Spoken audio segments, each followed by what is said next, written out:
To a developing story of politics and graft, and allies of Deputy President William Ruto are now turning the heat on President Uhuru Kenyatta, accusing him of plotting to scuttle Ruto's 2022 presidential bid through the war on graft. They spoke in Uasin Gishu as Ruto, who was in Machakos County, insisted that politics must be separated from the war on graft. Chemutai Goin reports. Rais wetu wa kesho Ruto, na ushike usukani. It is the end of the political lull witnessed the past few months.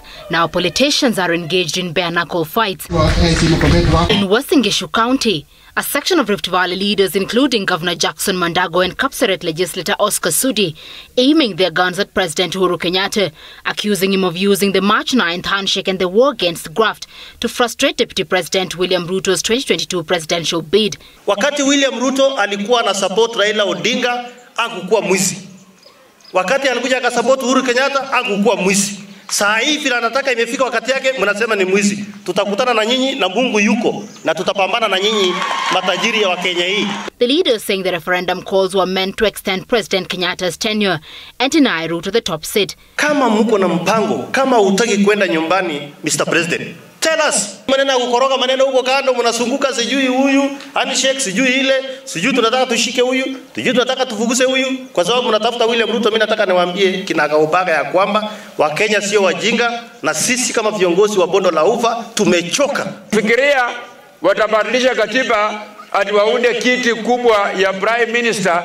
Sisi tuko tayari. Tutamwambia William Ruto awache kugombea ile ya urais, tutafute ile ya Prime Minister, kama hiyo ndio itakuwa ya kuunda serikali. Ruto's chorus that the war against graft had been politicized would gain more singers, the leaders claiming the DCI was being used to target innocent people and settle political scores.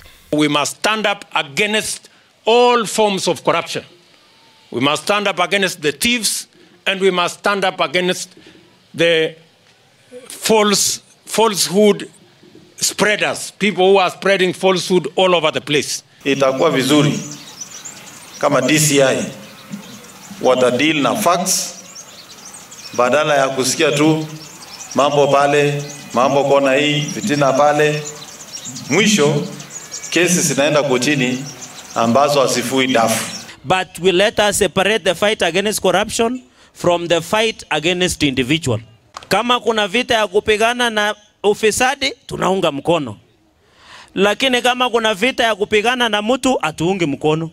Odinga would also come under fire for allegedly abusing the terms of the handshake and seeking to rock the Jubilee household from within. Distortions, exaggerations, falsehood, profiling of government projects meant to benefit millions of Kenyans is in itself corruption. ODM MPs have, however, hit back at the Deputy President, asking him to openly state his interest in the dams scandal being investigated by the Directorate of Criminal Investigations. Political temperatures are expected to rise further in the coming weeks, even as the war against graft intensifies. Chemutai Goin, Citizen TV.